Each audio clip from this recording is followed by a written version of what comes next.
virüs hızlı bir şekilde tüm dünyaya yayılıyor. Ben de size koronavirüsün kalbinden, Çin'den son durumu aktarmak için bugün koronavirüsü hastaların tutulduğu hastaneye gidip bilgi almaya çalışacağım. Şu anda sizin de gördüğünüz üzere bazı koronavirüsü hastaların tutulduğu Prenses Margaret Hastanesi'ne geldim. Hastanenin her yerinde koronavirüse karşı uyarı için bazı kağıtlar yapıştırılmış ve uyarılarda bulunuyorlar.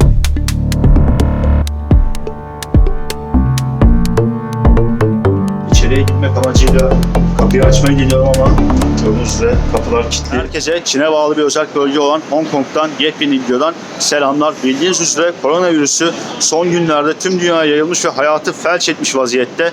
Ve ne olacağı belirsiz, giderek virüs hızlı bir şekilde tüm dünyaya yayılıyor. Ben de size koronavirüsün kalbinden, Çin'den son durumu aktarmak için bugün koronavirüsü hastaların tutulduğu hastaneye gidip bilgi almaya çalışacağım ve oradaki son durumu aktarmaya çalışacağım. Orada hastanede virüse karşı ne tarz önlemler alındığını öğrenmeye ve sizlere göstermeye çalışacağım. Onun dışında buradaki günlük hayatı sık sık bu videoda yine göstermeye çalışacağım. Bakalım koronavirüsün de şu anda son durum ne? Burada hayat normale mi döndü yoksa daha da mı kötü oldu?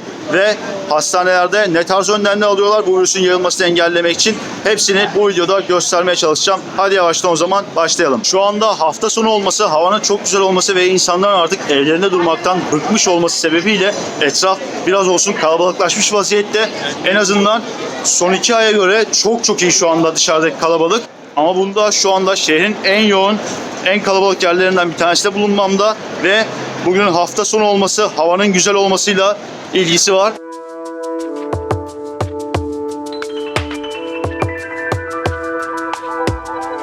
Bundan yaklaşık 1 ay önce gözlerimin önünde bir kadın bu cadde üzerinde karantina altına alındı. O akşam ben buraya bazı işlerimi halletmek için gelmiştim ve bir anda tekerlekli sandalye gibi bir şeye bağlanmış vaziyette 2 sağlık personeli tarafından hızla ambulansa bildirilen bir kadın gördüğümde şok olmuştum. Sağlık personellerinin üzerinde tıbbi kıyafetler vardı. Bir anda kadını ambulansa bindirip buradan uzaklaşmışlardı. Ben o anki şokla ne yapacağımı bilememiştim açıkçası. Ve sonrasında kadına ne olduğuna dair herhangi bir kaynak, herhangi bir haber de bulamadım. Şu anda ne olduğunu halen daha bilmiyorum. Şu anda yine burada bir eczaneye geldim. Görmüş olduğunuz gibi devasa bir stok yapmışlar. Her yerde antibakteriyel jeller, maskeler var. Şu şekilde markasız maskeler de satılıyor.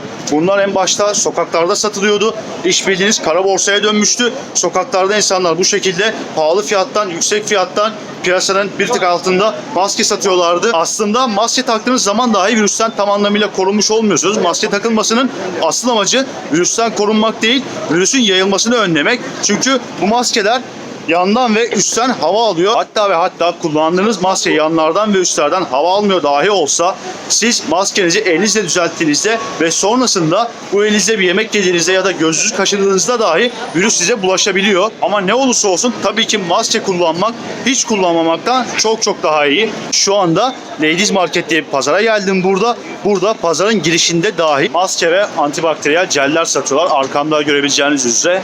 Yine pazarın içerisinde birçok yerde bu şekilde koruyucu gözlükler ve maskeler satılıyor. Bildiğiniz üzere virüs gözünüzden de bulaşabiliyor. Bu yüzden insanlar bu tarz koruyucu gözlükler takıyorlar ve insanlar burada pazarın içinde dahi bunları satmaya başlamış durumda.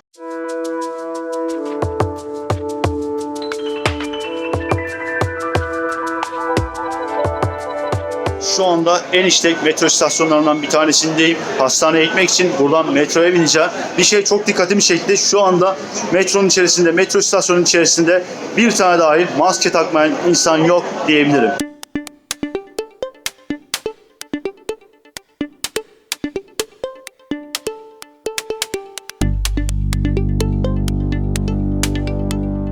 Şu anda hastaneye gidebilmek için varmam gereken metro durağına ulaştım. Ancak buradaki insan sayısı şehir merkezindeki insan sayısına göre çok daha az. Arada çok büyük bir farklılık var. Ben bile böyle bir farklılık beklemiyordum. Çünkü şehir merkezi gerçekten doluydu, kalabalıktı. Ancak burası çok boş. Gördüğünüz gibi metro istasyonunda doğru düzgün insan yok neredeyse. Şu anda sizin de gördüğünüz üzere bazı koronavirüsü hastaların tutulduğu Prenses Margaret Hastanesi'ne geldim.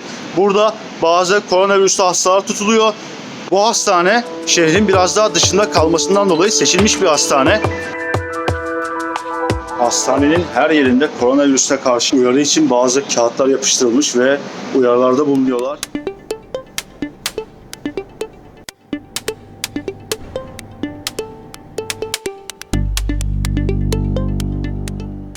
Ve az önce burada bir yetkiliyle konuştum. Sanırsam bir doktordu. Ambulanstan inerken gördüm ve hemen yanına gidip onunla konuşmaya çalıştım. Kendisine videoda çıkması için rica ettim ama kabul etmedi. Gizliden de olsa konuşmalarımızı biraz çekmeye çalıştım. Bu hastanede koronavirüs vakası olduğunu o da doğruladı ve beni şimdi bir binaya yönlendirdi. O binadan daha çok bilgi alabileceğimi ve koronavirüsü olan hastaların o binaya başvurduğunu söyledi. Şimdi o bloğa gidiyorum. O binaya girmeyi deneyeceğim.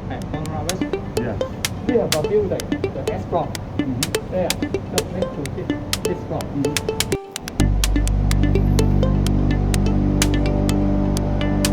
Binaya vardım ancak kapıda sadece staff'ın girebileceği yazıyor. Ve herhangi bir yetkili de yok burada. Bilmiyorum, içeriye girip herhangi birisinden bilgi alabilir miyim? İçeriye girmek amacıyla kapıyı açmayı deniyorum ama gördüğünüz üzere kapılar kilitli. Şimdi içeride iki yetkili doktor çıktı ancak rica etmeme rağmen herhangi bir bilgi vermediler hastalık hakkında. Hastanede koronavirüs vakası olduğunu söylüyorlar ama herhangi bir bilgi vermek istemiyorlar çok fazla.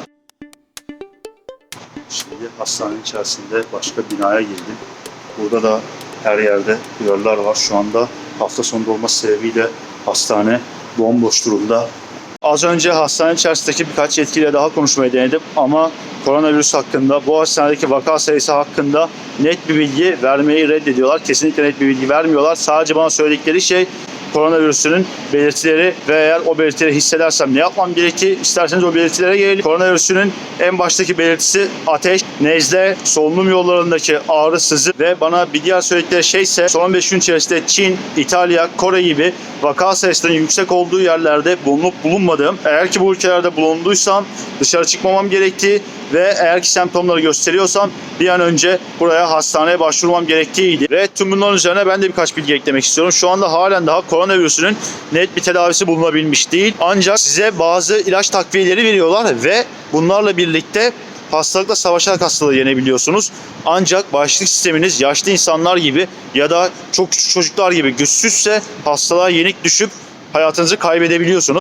Şu anda videonun başında bahsettiğim üzere ve hepinizin de bildiği üzere tüm dünyada çok ciddi önlemler alınmış durumda ve buna rağmen hastanın ölüm oranı %3,5. Hastalığın çok büyük oranda yaşlı olup ve yanında ekstra bir hastalığa sahip olan insanlara vurduğunu söylüyorlar. Yani bu hastalık bağışıklık sistemi zayıf olan insanlara vuruyor genellikle. Ancak bu genç insanlara da kesinlikle vurmayacağı anlamına gelmiyor. Genç insanları da etkileyebilecek bir virüs. Her ne kadar çok düşük oranda da olsa genç insanlarda bulaşma tehlikesi var. Burada hayatını kaybedenlerden birisi 40 yaşındaydı ve Çin'de de 29 yaşında birisi hayatını kaybetmişti.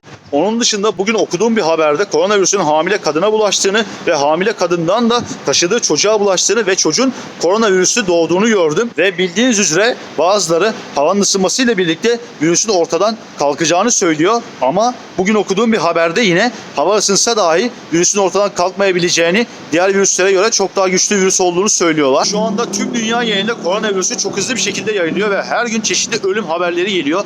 Umarım en kısa zamanda daha fazla kişiye yayılmadan, daha fazla kişi hayatını kaybetmeden bu hastalığın bir tedavisi bulunur. Buraya kadar size Çin'e bağlı bir bölge olan Hong Kong'daki son durumu aktarmaya çalıştım. Umarım keyif aldığınız, izlerken bilgi sahibi olduğunuz güzel bir video olmuştur. Bir sonraki videoda görüşmek üzere. Videoyu beğenip kanalıma abone olmayı unutmayın.